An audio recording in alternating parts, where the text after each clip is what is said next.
آج موسم رحمت ربیع الاول شریف کی پہلی شب ہے اور مجھے اور آپ کو حضور کے ذکر کی چاشنی نصیب ہو رہی ہے۔ جو ہی یہ موسم نور جلوہ گر ہوتا ہے تو روحیں سرشار ہونا شروع ہو جاتی ہیں، قلب فرحت پاتے ہیں، روحوں کو ٹھنڈک ملتی ہے، اس لیے کہ ان کا نام اتنا میٹھا اور دل آویز ہے۔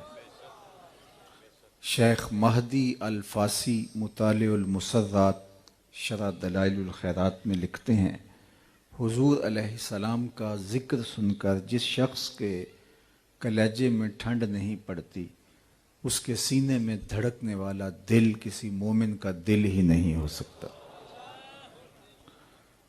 تو یہ تو ہمارے لیے ایک سہانا لمحہ ہے کہ ہم حضور علیہ السلام کے ذکر کی لذات سے بہرہ ہو رہے ہیں۔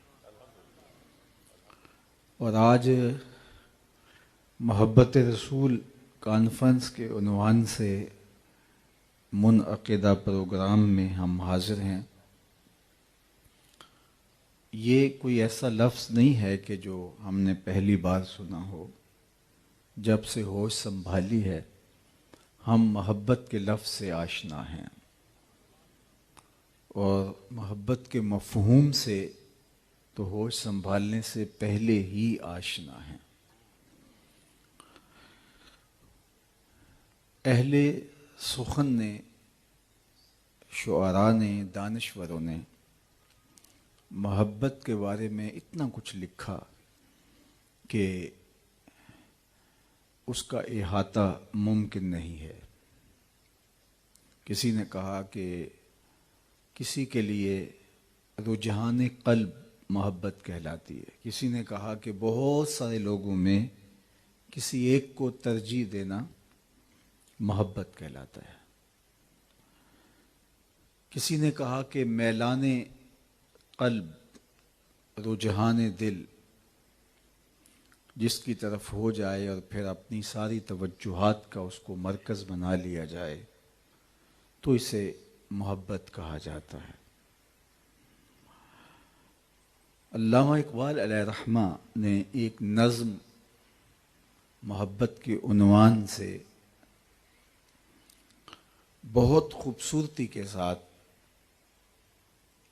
اس مفہوم کو بیان کیا کہ محبت کہاں سے آئی، اس کا وطن اور دیس کہاں ہے، اور اس عالم امکان میں یہ نور کب اترا اور یہ کن چیزوں کا مجموعہ اور مرکب ہے اور اس کی کرشمہ سازیاں کیا ہیں۔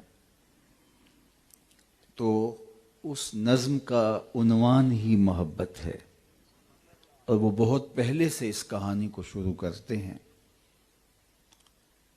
عروس شب کی زلفیں تھیں ابھی نا آشنا خم سے، ستارے آسماں کے بے خبر تھے لذت رم سے، قمر اپنے لباس نو میں بیگانہ سا لگتا تھا، نہ تھا واقف ابھی گردش کے آئینے مسلم سے، ابھی امکان کے ظلمت خانے سے ابری ہی تھی دنیا، ہویدا تھی نگینے کی تمنا چشم خاتم سے، سنا ہے عالم بالا میں کوئی کیمیا گھر تھا، سنا ہے عالم بالا میں کوئی کیمیا گھر تھا، صفا تھی جس کی خاک پا میں بڑھ کر ساغر جم سے، لکھا تھا عرش کے پائے پہ ایک اکسیر کا نسخہ، چھپاتے تھے فرشتے جس کو چشم روح آدم سے، نگاہیں طاق میں رہتی تھیں لیکن کیمیا گر کی، وہ اس نسخے کو جانتا تھا بڑھ کر اسم اعظم سے، بڑا تسبیح خوانی کے بہانے عرش کی جانب، تمنائے دلی بھر آئی سائے پہ ہم سے، پھر آیا فکر اجزا نے اسے میدان امکان میں، چھپے گی کیا کوئی شے بارگاہ حق کے محرم سے، چمک بجلی سے پائی چاند سے داغ جگر مانگا، حرارت لی نفس ہائے مسیح ابن مریم سے، ذرا سی پھر ربوبیت سے شان بے نیازی لی، ملک سے عاجزی افتادگی تقدیر شبنم سے،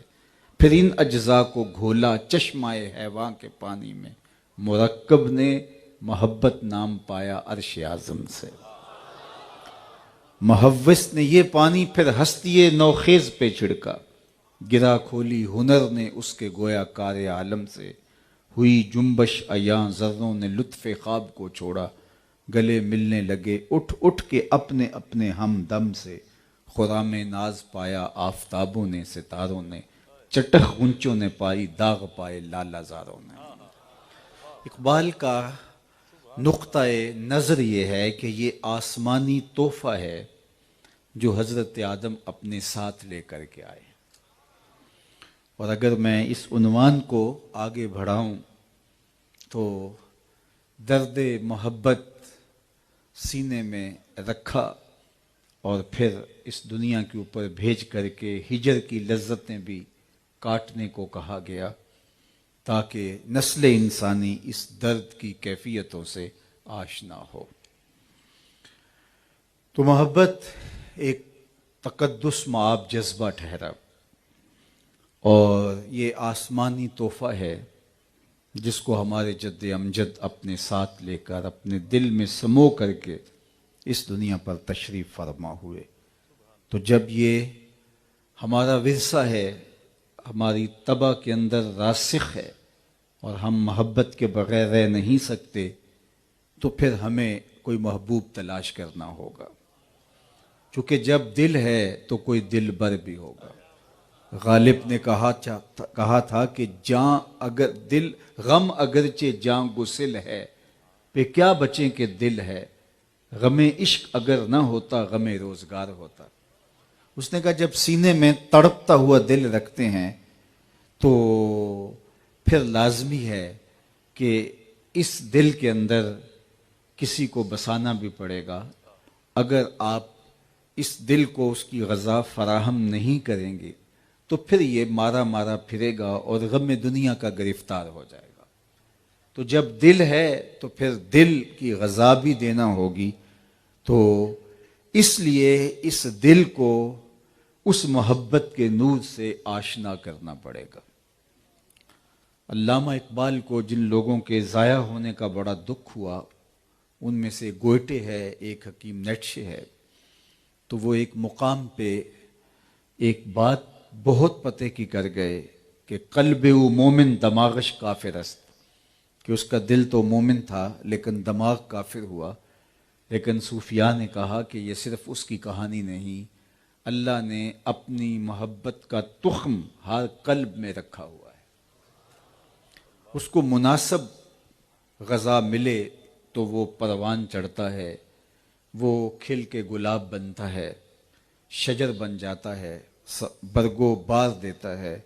لیکن اگر اس کو غذا ہی نہ ملے تو وہ بیج اندر ہی رہتا ہے، اور اگر اس کو غذا ملے، کوئی اس کو پانی ڈالے، اور پھر وہ بیج اگنا شروع ہو جاتا ہے۔ اور باہو علیہ رحمہ نے کہا تھا اندر بوٹی مشک مچ آیا اتے جاں پھلاں تے آئی، پھر وہ کیفیت جو ہے وہ انسان سے پھوٹتی ہے اور وہ محبت میں دیوانہ ہو جاتا ہے۔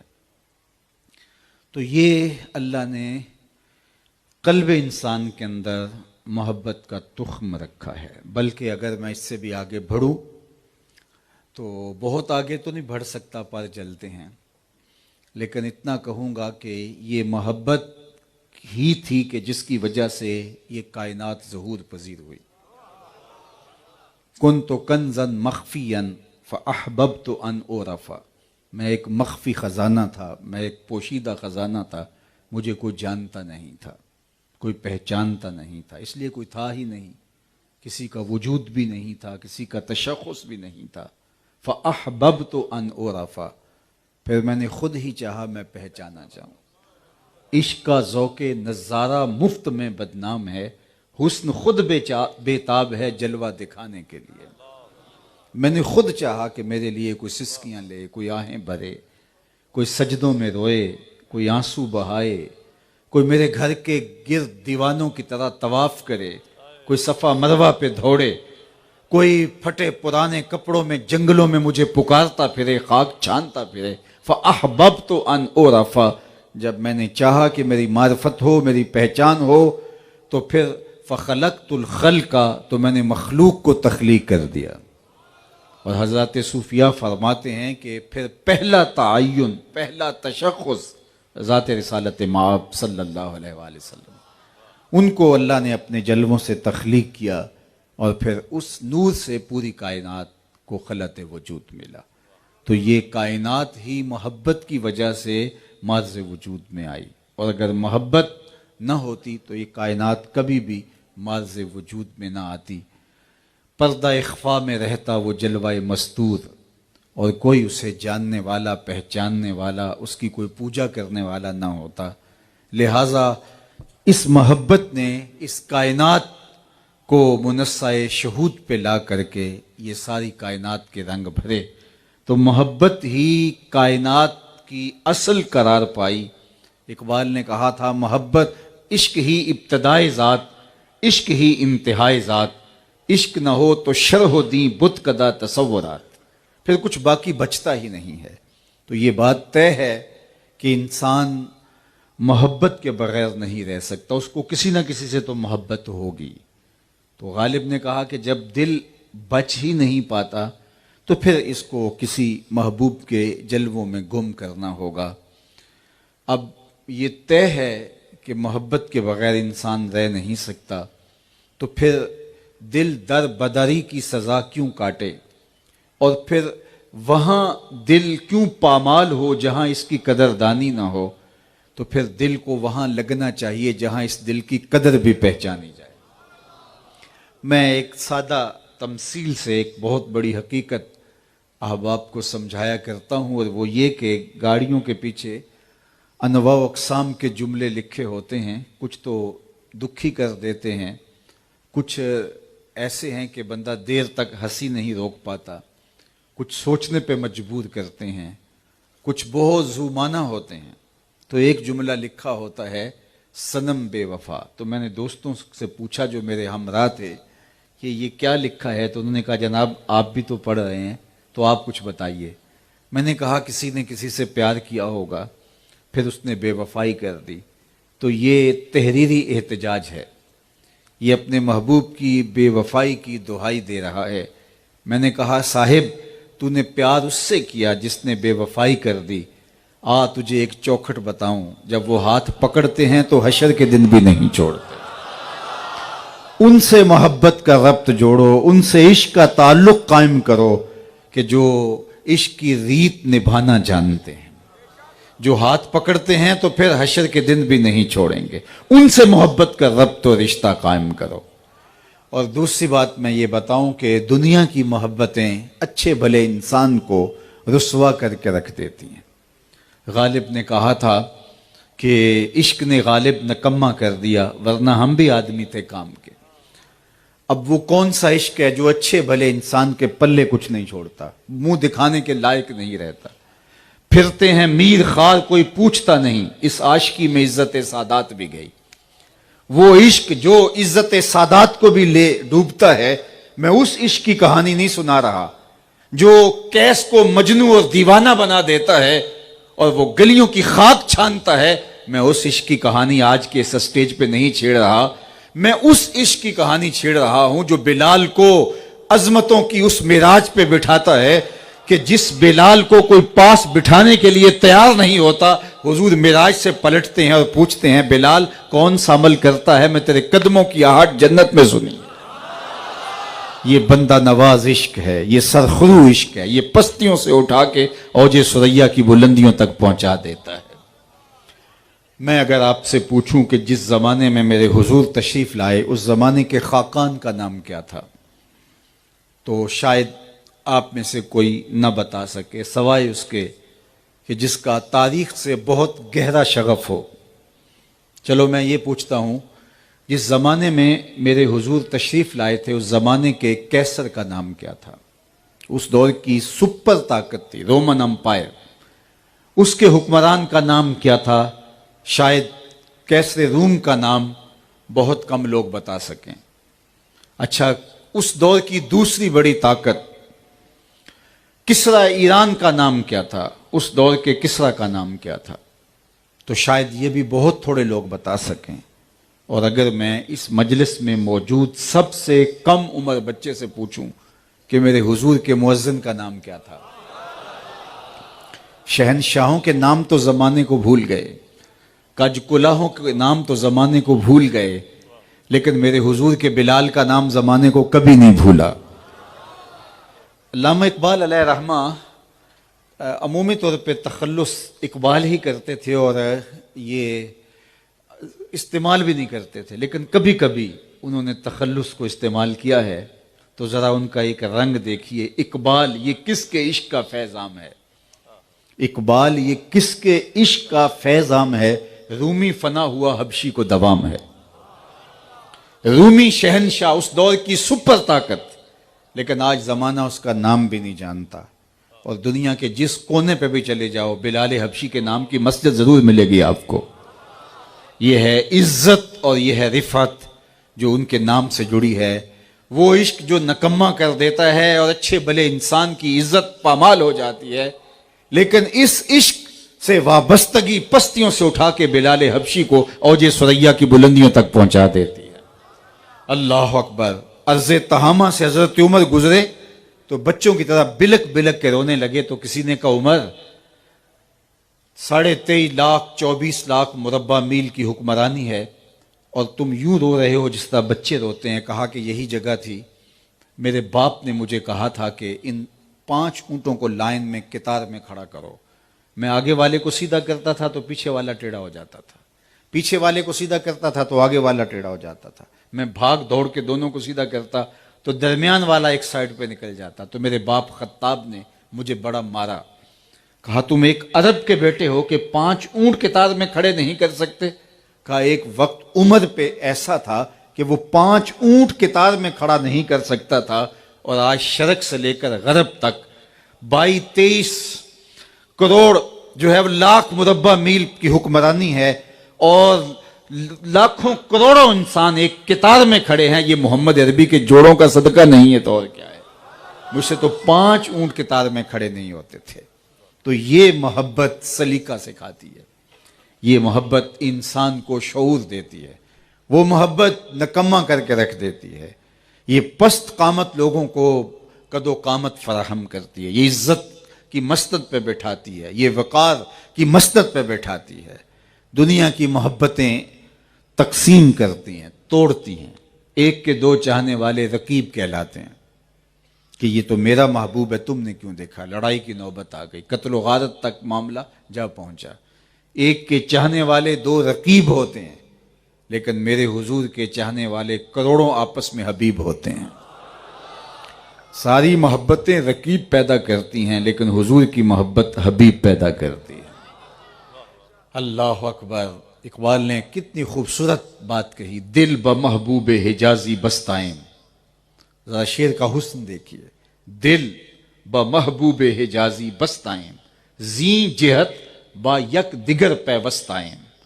کہا ہمارے دل حضور سے جڑے ہوئے ہیں، ہم اس وجہ سے ایک دوسرے سے جڑے ہوئے ہیں۔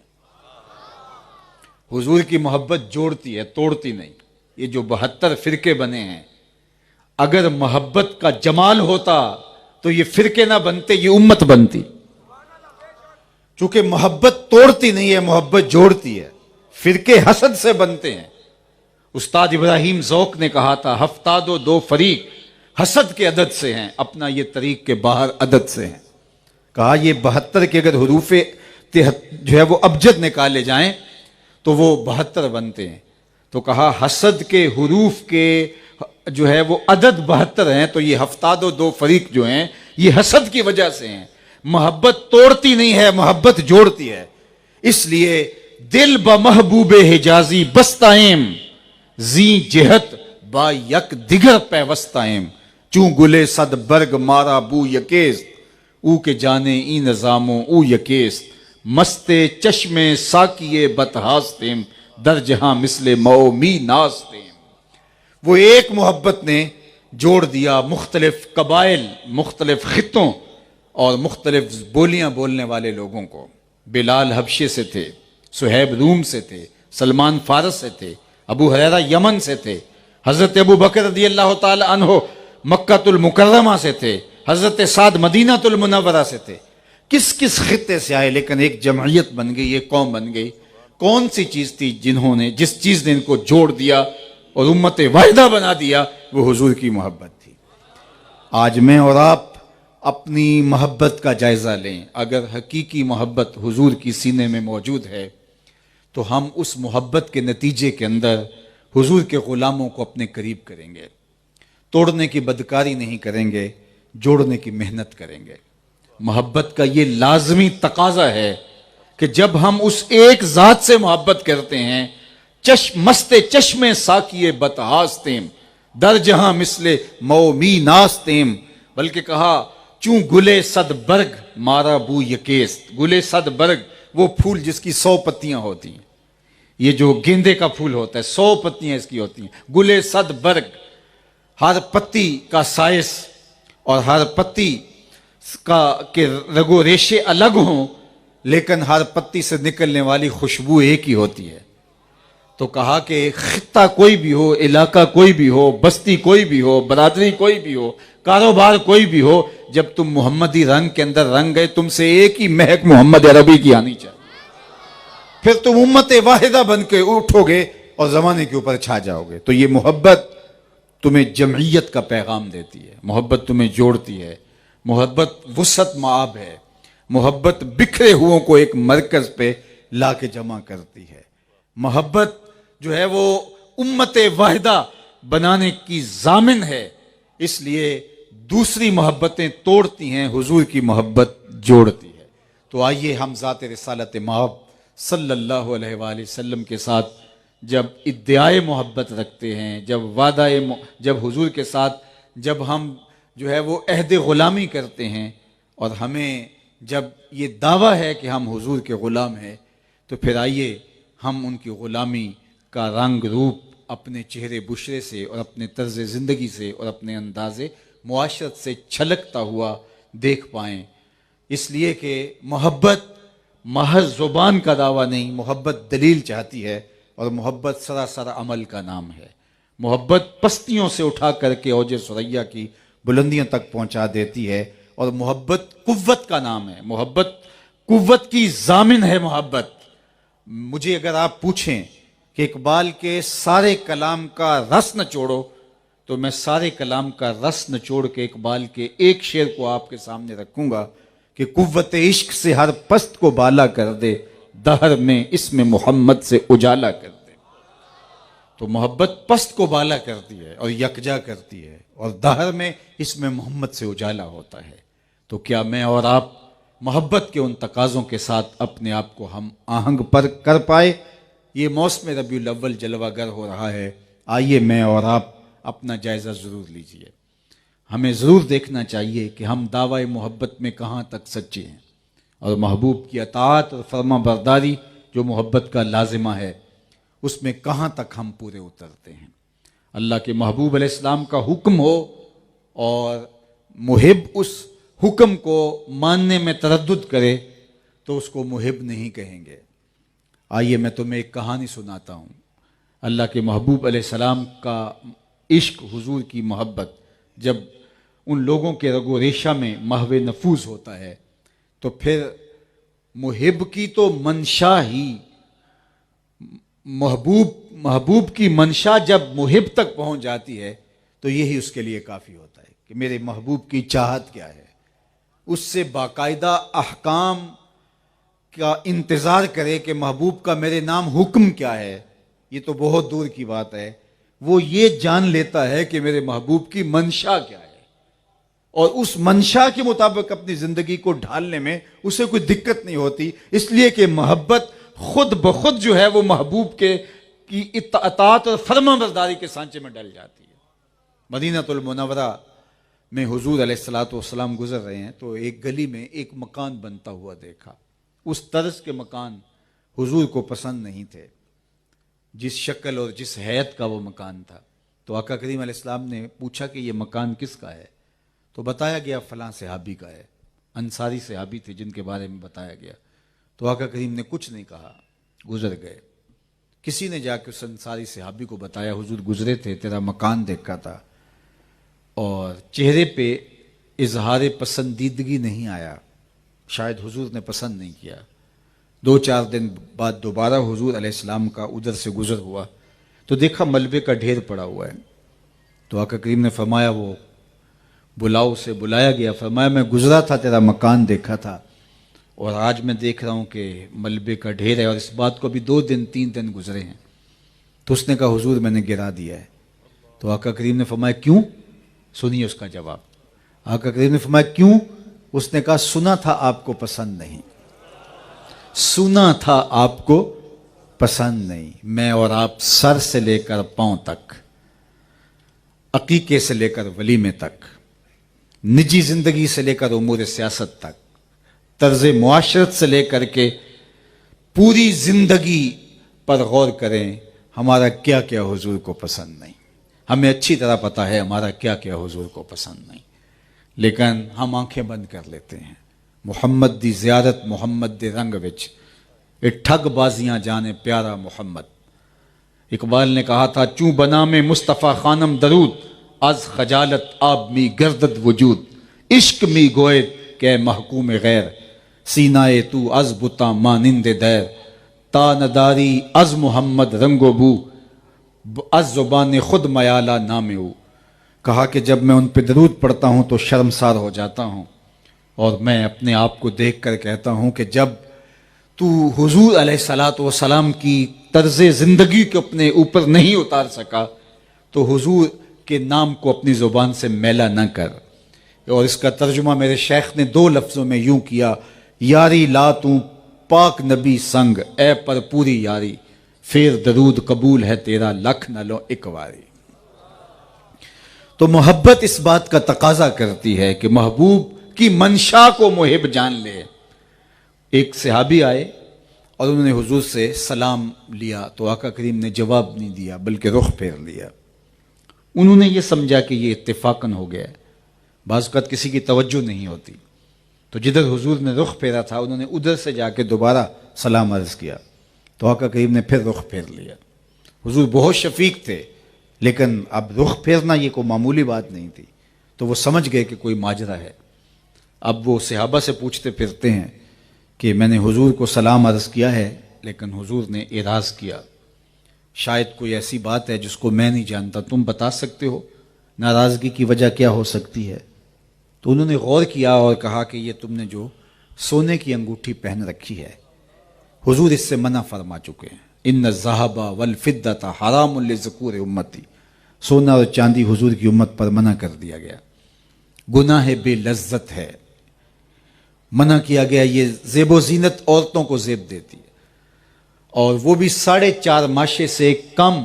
ایک چاندی کی انگوٹھی مرد کے لیے جائز رکھی گئی ہے اور اس کے علاوہ مرد کو ان چیزوں کے پہننے کی اجازت نہیں ہے. تو کہا یہ سونے کی انگوٹھی ہے، شاید حضور کی ناراضگی کا سبب یہ ہو چونکہ تم موجود نہیں تھے، حضور اس سے منع فرما چکے ہیں. تو وہ آگے بڑھا اور یوں انگوٹھی اتار کے حضور کی خدمت میں پیش کرتے کہا حضور کہیں اس وجہ سے ناراض تو نہیں یہ رہی.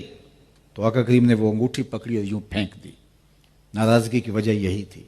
بیٹھ گیا، مجلس جاری رہی، دیر تک گفتگو چلتی رہی. جب مجلس برخاست ہوئی لوگ اٹھ کے گھروں کو جانے لگے تو یہ بھی الٹے پاؤں پلٹے.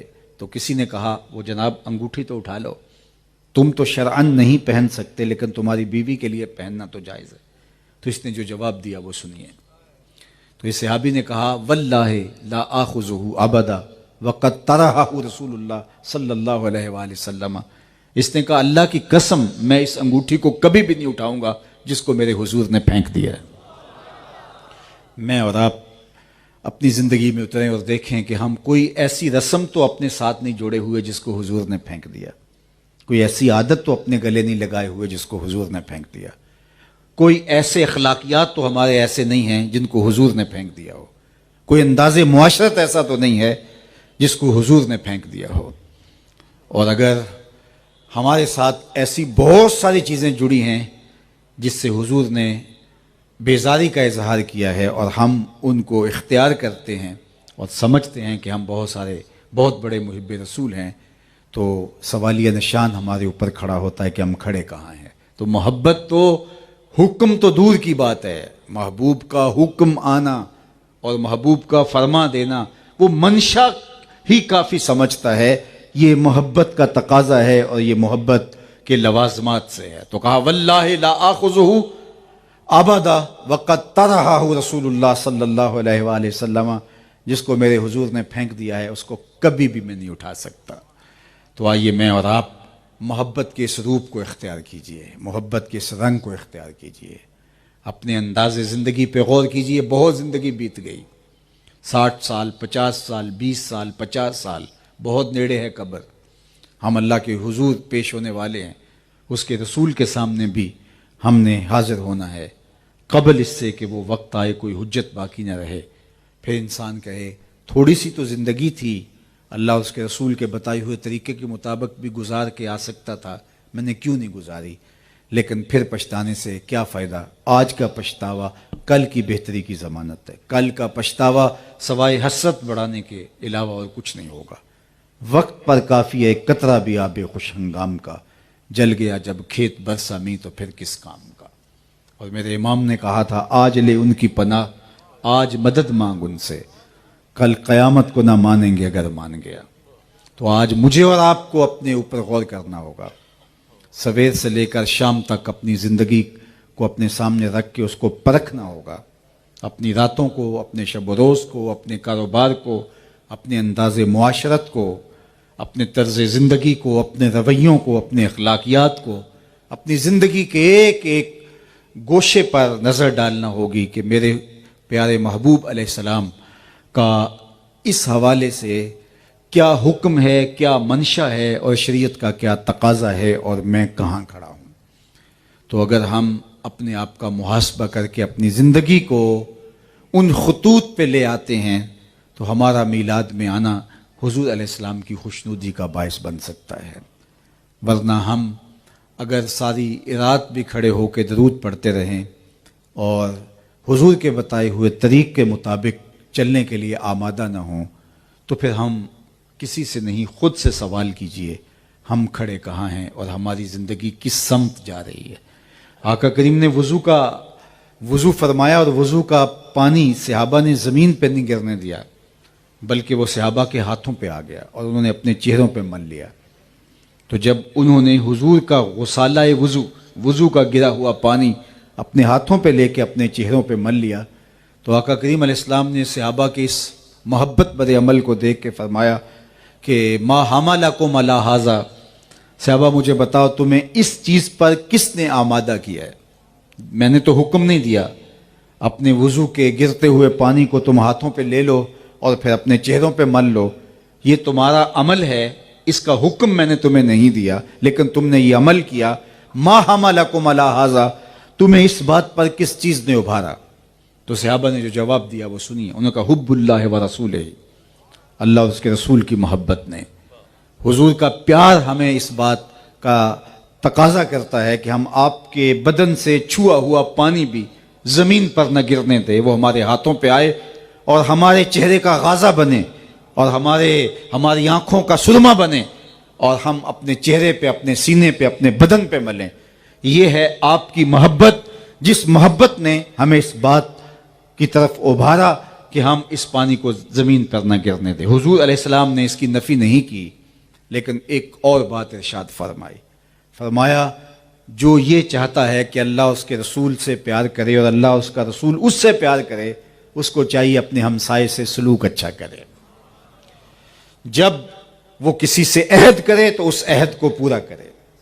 تو حضور علیہ السلام اور فرمایا کہ جب بولے سچ بولے، 3 باتیں حضور نے فرمایا کہ جو چاہے، یعنی تمہارا یہ عمل کہ تم نے میرے وضو کے پانی کو زمین پر نہیں گرنے دیا، تمہارا عمل میں اس کی نفی نہیں کرتا، لیکن یہ تمہارا جس جذبے کے لیے یہ عمل کرنا ہے تو سن لو، تم میں سے جو کوئی چاہتا ہے کہ اللہ اس کے رسول سے پیار کرتا ہے اور وہ چاہتا ہے کہ اللہ رسول بھی اس سے پیار کریں، تو اس کو یہ 3 کام بھی ساتھ کرنے ہوں گے۔ ایک یہ کہ جب بھی بولے سچ بولے، اپنے ہمسایوں کے ساتھ سلوک اچھا کرے، اور جب اس کے پاس امانت رکھی جائے تو اس امانت کو ادا کرے، اللہ اکبر، عہد کو پورا کرے۔ یہ ہے حضور کی طرف سے تاکید محبین کے نام، ان کی محبت کا انداز، اس کی نفی نہیں۔ آج میں اور آپ اپنی محبت کے جو بھی رنگ آہنگ اور ڈھنگ اختیار کرتے ہیں، یقیناً یہ آقا کریم کی محبت کی وجہ سے ہی پیدا ہوتے ہیں، لیکن حضور علیہ السلام کا یہ فرمانا اس لیے تھا کہ محبت کے ایک پہلو کو لے کر کے کہیں میری شریعت کو اور اخلاقیات کو نظر انداز نہ کر بیٹھو۔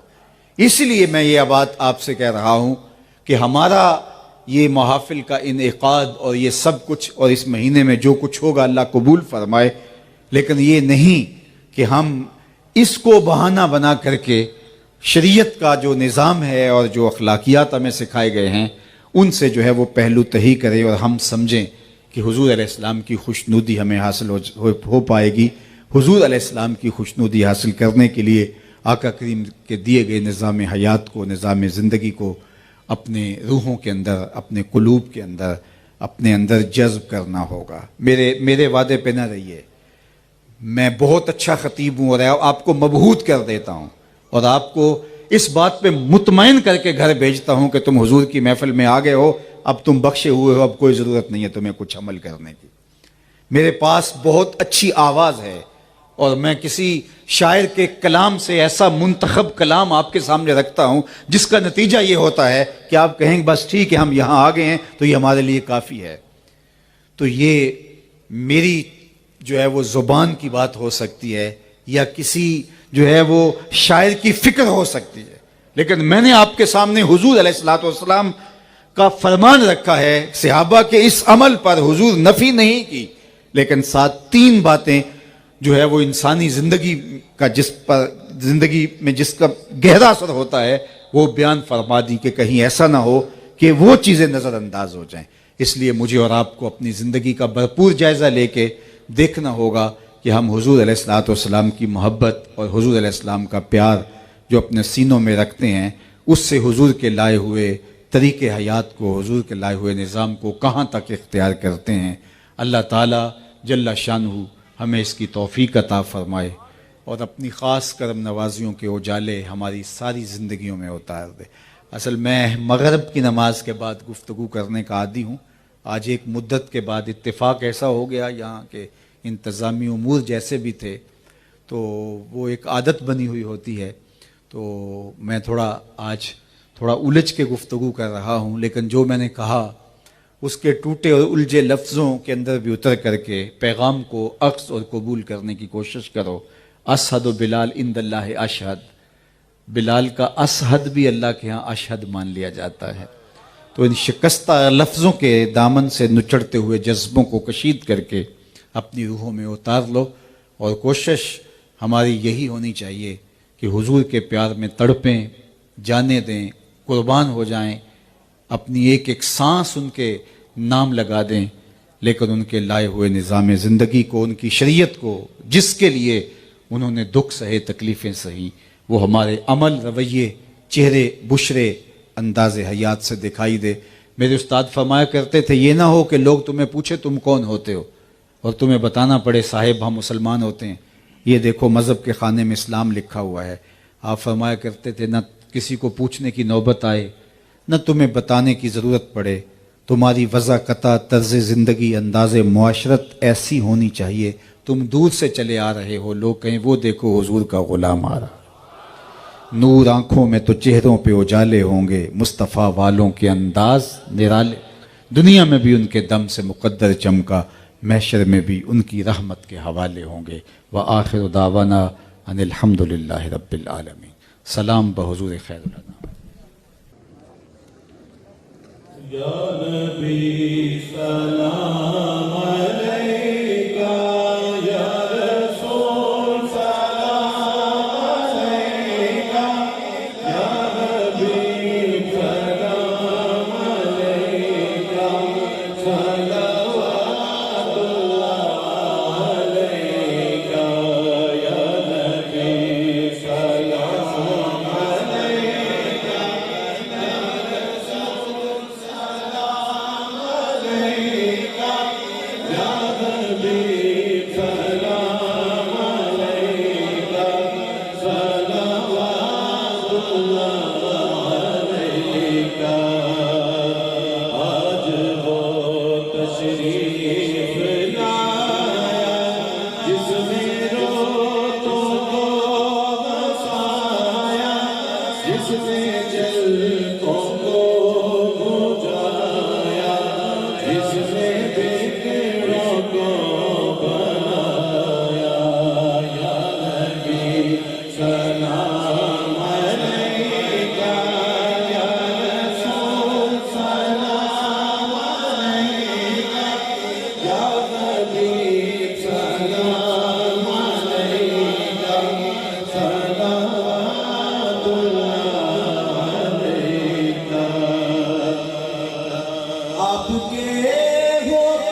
جان کر کافی سہارا لے لیا گئے تمہارا رب کے وارث خدارا دو سلام دو ہمارا یا نبی سلام علیکہ یا رسول سلام علیکہ یا حبیب سلام علیکہ صلوات اللہ علیکہ یا الہی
اللہ اٹھے ہوئے ہاتھ کبھی خالی نہ موڑے جائیں، پہلی بھی جھولیاں رحمتوں سے بھر دی جائیں، بخت کی بہاریں نصیب ہوں، مقدر کی خزائیں رخصت فرما دیں، جئیں تو تیرے لیے مریں تو تیرے دین کے لیے، اور زندگی کی آخری سانس تک تیرے محبوب کے وفادار رہیں، ہر علت سے، ہر قلت سے، ہر ذلت سے رہائی دینا، اپنے پاک نبی علیہ السلام کے در کی گدائی دینا، نفس و شیطان کے مکر و فریب سے، دجل و تلبیسات سے ہماری حفاظت کرنا، اللہ ہمارے باطن ستھرے کر دینا، خیالوں کو پاکیزگیاں، سوچوں کو عفتیں عطا کرنا، اللہ اپنا خاص کرم فضل ایک ایک لمحہ ہماری زندگی میں اتارنا، اللہ ہمیں شیطان اور نفس کے مکر و فریب سے محفوظ فرمانا، اللہ ہمارے باطن ستھرائیوں کے نور سے مالا مال کر دے، اٹھنے والے ہاتھ ہمیشہ تیری چوکھٹ پہ اٹھیں، پھیلنے والی جھولیاں صرف تیری دہلیز سے خیرات مانگیں، زندگی بھر کسی کا محتاج نہ کرنا،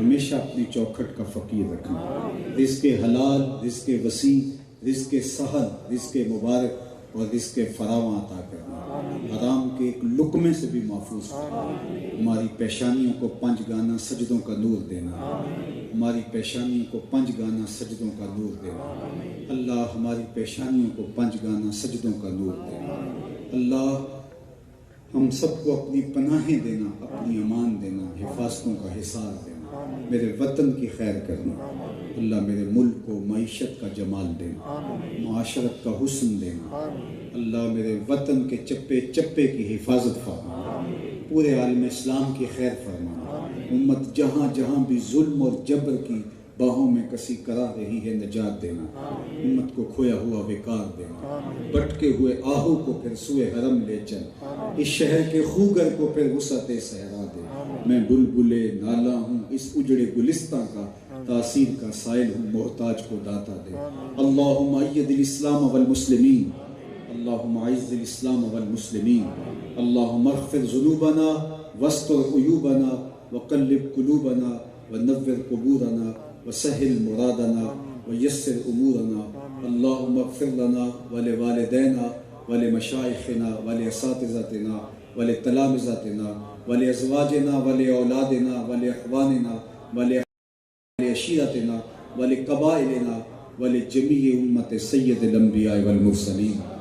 اللہ آج کی اس بابرکت محفل کا ایک ایک لمحہ قبول فرما، سیرت کمیٹی کے جملہ اراکین کو اس کی بہتر جزا اور صلہ عطا کرنا، جتنے لوگ دور و نزدیک سے چل کر آئے واپس گھروں میں پہنچنے سے پہلے اس اجتماع میلاد کی برکتیں سب کے گھروں تک پہنچا، اللہ صاحب میلاد رسالت مآب صلی اللہ علیہ وآلہ وسلم کی کامل، مکمل اور اکمل اتباع کی ہمیں توفیق عطا کرے، آقا کریم کی اداؤں کو اختیار کرنے کی توفیق، حضور کے بتائے ہوئے طریق کے مطابق زندگی بسر کرنے کا جذبہ، اے اللہ شریعت بیضا کی مطابقت کے اندر شب و روز گزارنے کی توفیق ارزانی فرما، راہ دین پہ چلنا ہمارے لیے آسان کر دیا جائے، اپنی کرم نوازیوں سے میں مالا مال فرمایا، اللہ اٹھے ہوئے ہاتھ خالی نہ موڑے جائے، اپنی رحمتوں کا حصار دیا جائے، اپنی پناہوں کا حصار دیا جائے، آبرومند زندگی سے نوازا جائے، زندگی میں کبھی بھی رسوا نہ ہونے دیا جائے، آخرت کی رسوائیوں سے محفوظ فرما،